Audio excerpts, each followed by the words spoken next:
पुराने समय की बात है। उज्जयिनी नामक नगर में विक्रमादित्य नाम के एक महान और पराक्रमी राजा का शासन था। राजा अपनी न्यायप्रियता, वीरता और बुद्धिमत्ता के लिए प्रसिद्ध थे। एक दिन एक योगी उनके दरबार में आया और उसने राजा से कहा, महाराज, मैं एक विशेष तांत्रिक अनुष्ठान करना चाहता हूँ। इसमें आपकी सहायता चाहिए।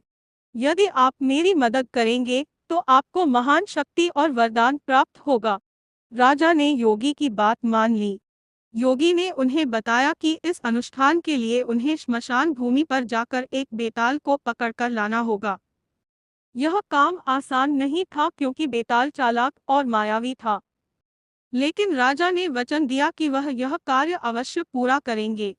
राजा विक्रम अपनी तलवार और बहादुरी के साथ श्मशान भूमि पहुंचे। वहां उन्होंने देखा कि एक पेड़ पर एक बेताल लटका हुआ था। बेताल ने डरावनी हंसी के साथ राजा का स्वागत किया और कहा, हे राजा, मुझे यहाँ से ले जाना आसान नहीं है। यदि आप मुझे ले जाएंगे तो मैं रास्ते में आपको एक कहानी सुनाऊंगा। लेकिन यदि आपने कहानी सुनने के बाद कोई उत्तर दिया तो मैं वापस इस पेड़ पर लौट जाऊंगा।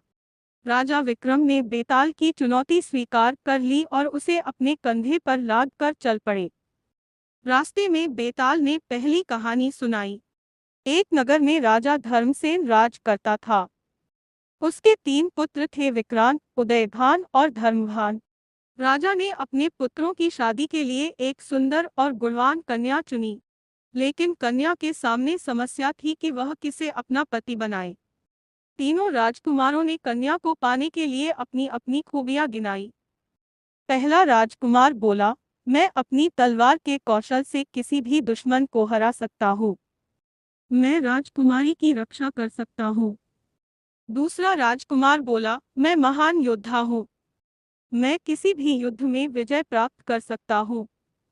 राजकुमारी को मेरे जैसा पति चाहिए। तीसरा राजकुमार बोला, मेरे पास एक जादुई औषधि है। इससे मैं किसी भी मृत व्यक्ति को जीवित कर सकता हूँ। यह सबसे बड़ी शक्ति है। कन्या के सामने यह बड़ा प्रश्न था कि वह किसे अपना पति चुने। बेताल ने कहानी खत्म करके राजा से पूछा, अब तुम बताओ, उस कन्या को किस राजकुमार को चुनना चाहिए? राजा विक्रम ने उत्तर दिया, कन्या को तीसरे राजकुमार को चुनना चाहिए। उसके पास जीवनदान देने की शक्ति है, जो सबसे बड़ी और अनमोल है। राजा का उत्तर सुनते ही बेताल हंस पड़ा और बोला, राजा, तुमने उत्तर दे दिया। अब मैं वापस अपने पेड़ पर जा रहा हूँ। और वह उड़कर फिर से पेड़ पर जा बैठा। राजा विक्रम ने हार नहीं मानी। उन्होंने फिर बेताल को पकड़ा और वापस चल पड़े। बेताल ने फिर एक और कहानी सुनाई। इस तरह राजा विक्रम और बेताल के बीच 25 कहानियों का सिलसिला चला। हर कहानी में राजा को एक कठिन प्रश्न का उत्तर देना पड़ता। राजा की बुद्धिमत्ता और धैर्य की परीक्षा होती। आखिरकार बेताल ने राजा को अपनी अंतिम और सबसे कठिन कहानी सुनाई।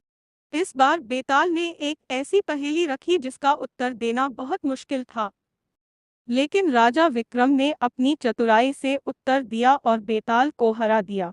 राजा की बुद्धिमत्ता और साहस देखकर बेताल ने खुश होकर कहा, हे राजन, तुमने अपनी वचनबद्धता, साहस और धैर्य से यह कार्य पूरा किया। मैं तुम्हारे साथ चलने को तैयार हूँ। योगी के पास पहुंचने पर बेताल ने राजा को योगी की सच्चाई बताई। योगी वास्तव में धोखेबाज था और राजा का बलिदान चाहता था।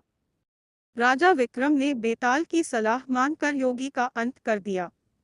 इस तरह राजा विक्रमादित्य ने अपनी बुद्धिमत्ता और वीरता से न केवल बेताल को जीता बल्कि अपने राज्य और प्रजा की रक्षा भी की। बेताल ने राजा को आशीर्वाद दिया और कहा, तुम सच्चे, न्यायप्रिय और पराक्रमी राजा हो। तुम्हारा यश सदा अमर रहेगा। विक्रम और बेताल की यह कथा सिखाती है कि बुद्धिमत्ता, धैर्य और साहस से किसी भी कठिनाई को पार किया जा सकता है।